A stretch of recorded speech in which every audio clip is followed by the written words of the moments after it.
Welcome back to the AMCore Fitness Channel, and today we're talking about motivation, which is key in a weight loss journey. So stay tuned as we bring it to you.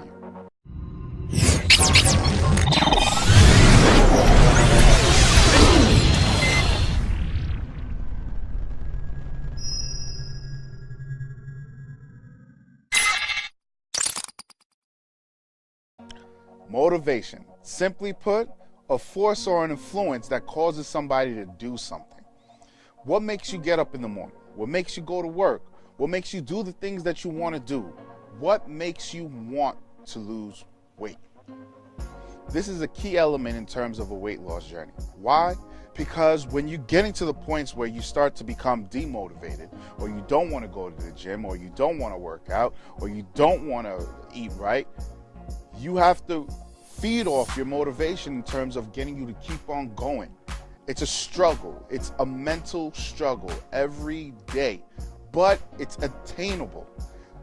But you have to have a strong motivation.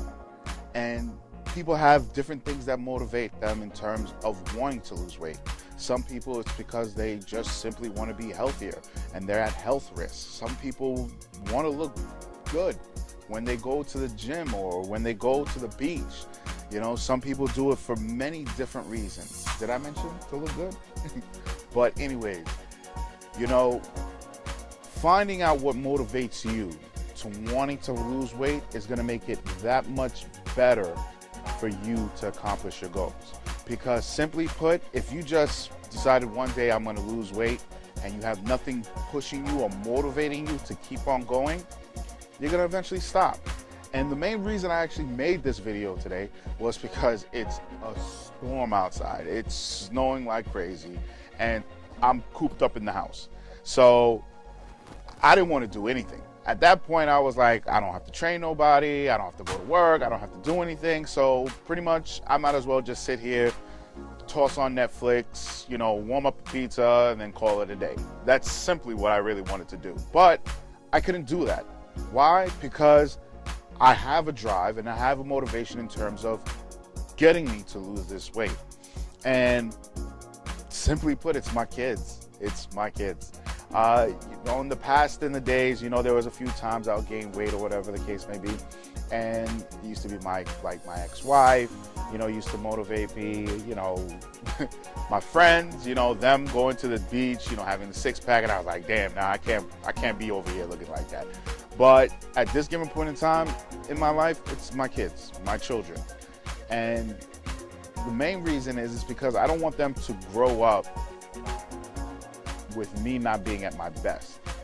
And for many different reasons. But the most important reason is because I want my kids to be at their best. And the only way I'm going to get them to do that is lead by example. You know, I have to eat right. You know, I have to work out. Even though every now and then I play with them, you know, I'd be like, you know, daddy's not fat, I'm just pleasantly plump and stuff like that. They laugh at me, you know, they poke my belly and stuff like that. But it's my kids that motivate me every day to want to lose this weight. And you got to discover what works for you. What is it that keeps you motivated in terms of achieving that goal? You know, it's different for everybody. And then not only just that, you're gonna fall back. You know, there's gonna be days where the struggle is just so hard that you feel like you can't go forward and you just simply can't do it. And then when you take that moment and you take that breath and you take that step out of your door and you're like, you know what, I gotta do this because of such and such. For me, that's my kids. For today, I wanted to stay in the house cooped up, and I was like, you know what, no. I gotta get up, I gotta work out, I gotta do something. I got some of my equipment out the closets and everything, and I actually worked out here at home. Why? Because of my kids. And my kids got involved. I was playing with them, getting them to work out as well with me, alongside me. It was an enjoyable time. And to be honest, as soon as I started setting up everything to film this video, they were like, Daddy, they want to say something. I want to say something. And this is what they said. I'm Dimitri. I'm Dominic. Our dad is Mr. AMCore. We wanted to be fit and strong, Energized, healthy, and muscular. We wanted to be a couch potato. We wanted to be the pride of our home. We love you, Daddy. Listen, my kids are precious. I love them to death. And that's what keeps me motivated on a day-to-day basis in terms of this fitness journey that I'm embarking on. And you got to find what it is for you. So what I'm going to do now, I'm going to let you take a moment to think about what motivates you. And in the meantime, I'm going to give you your fitness tip of the week. So today we're going to go over the chest press. Yes, the pec muscles. So let's touch base on a few key factors. One, the chest press exercise is a compound motion. Pretty much it's utilizing more than one muscle group to execute the exercise. So you're utilizing your pectoris muscles, and you're utilizing your shoulders as stabilizing muscles, and you're also using your triceps. So if you feel any of these muscles during the process, it's normal. But you also got to make sure that you're targeting the chest. Why? Because there's a lot of times people make the mistake of utilizing what we call secondary muscle dominance, when you're utilizing more of your tricep to do the exercise than your actual chest. This can happen, where pretty much you could tell this by when at the end of the exercise you feel a lot more of a burn in your triceps than you do in your chest, or you're not feeling your chest at all. There's a few techniques that you can utilize in terms of avoiding that, but just, in case and purposes of this instruction, we're not going to go into that. I could touch base on that in a later video. So now, when utilizing the chest press, one of the main things a lot of people ask me and talk about, which I do have to touch base on, is how low do you go? Some people go 90-degree bend, some people go all the way to the chest. There is no real wrong answer per se. It's just based on what are you training. If you're looking for overall strength and you have no shoulder issues, then yeah, bring it to your chest. Why? Because you're utilizing more muscle fibers to bring it to your chest as opposed to just the 90-degree bend. So therefore, if you're looking for overall strength, it's better to bring it all the way to your chest than 90-degree bend. Now, if you have shoulder issues, then honestly, all you have to do is bring it down to a 90-degree bend in your elbows. Why? Because as soon as you get that 90-degree bend in your elbows, you are actually targeting your full chest. A lot of people say, no, you're not getting the full thing. No, I'm telling you right now, 90-degree bend in the elbows, you're getting your full chest. The difference is when you go deeper, you're getting, not deeper into the chest, but you're getting more into the shoulders. That's why it's not a good idea if you have shoulder issues to bring it all the way to your chest. So a lot of people think that, you're targeting more of your chest, but in all honesty, you're not necessarily targeting your chest. You're just getting deeper into the shoulders, where you're having your shoulders get engaged a little bit more into the exercise than what need be. So once again, there's no wrong answer if you should bring it to your chest or you should just bend to the 90-degree angle. Is just based on terms of if you're looking for overall strength, you have no shoulder problems, bring it to your chest. If you have shoulder problems like myself, 90-degree bend in the elbows, that's all you need to do in terms of targeting the chest.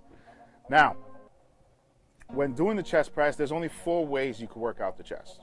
Only 4, which is a flat bench, a decline, an incline, and a fly. Those are the only 4 ways you can work out the chest. Yes, there's plenty of different variations of those exercises, but primarily those are the only ways to target the chest.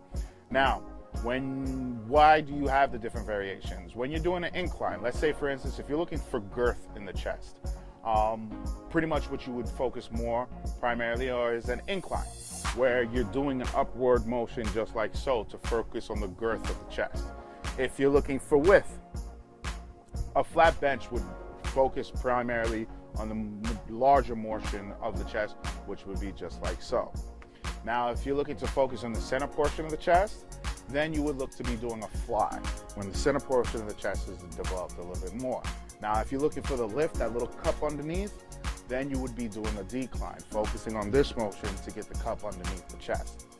Those are the only 4 ways to work out the chest muscles. If anybody tells you that they have another way in terms of utilizing or focusing on the chest, hey, send them my way. I'm more than interested to see it, because as far as I'm concerned, there's only 4 ways to work out the chest. There are different variations, as I say yet again, many different exercises in terms of targeting in those 4 ranges of motion. But now, let's focus on the motion itself. When you're getting into a chest press, one of the key things is alignment. So you want to make sure that your back is flat and flush. Sometimes you could put a little arch depending on the exercise in your lower portion of your back to get a little bit more emphasis. Pretty much you want to just get comfortable. If you feel comfortable with a lower arch in your lower back, then okay, that's fine. It's not a bad thing. But primarily, as of right now, I would recommend just keep your lower back flat. So, keeping your lower back flat, we're in the incline right now. What you want to do is keep your elbows down and out. You want them to collapse like so.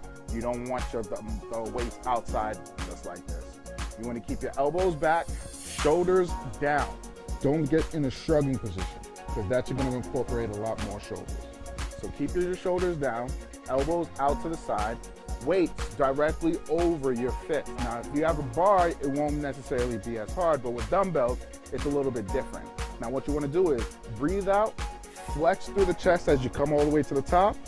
Now, here's another thing. A lot of people have a tendency to lock out. Don't lock out. When you lock out, you relieve the tension on the muscles. Time under tension is what helps to develop the muscle. So what you want to do is a slight bend in the elbows, then slowly bring it down just like so. And press back up, and slowly bring it down, and press back up again, and slowly bring it down. This is a chest press. So, if you have any more questions about the chest press, be sure to leave a comment below and I'll be sure to answer it. So there you go, chest press. Take that knowledge with you next time you go to the gym and make sure you execute it properly. So let's talk about my results this week, which I'm happy with, but it wasn't easy. This week I struggled. I definitely had to stay motivated in terms of going to the gym because it was difficult. Things are starting to become tedious and repetitive, so I definitely have to work on changing my routine up to make myself a little bit more excited about doing it. But mostly what it came down to, laziness. It always comes down to laziness because it really doesn't take a lot of your time to go to the gym and work out, or to even work out at home. Literally, it only takes 4% of your day, technically. But nonetheless, it is a strain when you're busy doing this and you're busy doing that. But at the end of the day, it's just excuses. You got to feed off your motivation, as I mentioned to you before. And I'm happy I did. Why? Because I lost another 5 pounds this week. I'm down to 299.9. Oh, and what? But it's not easy. I got to keep on going and staying motivated. So I hope you guys are staying motivated. If you guys have any questions about anything, feel free to comment on down below and make sure you reach out. But I'm going to tell you right now, you got to get up, get out, and get aggressive. Peace. Don't forget to subscribe, watch our other videos, and feel free to follow us on social media.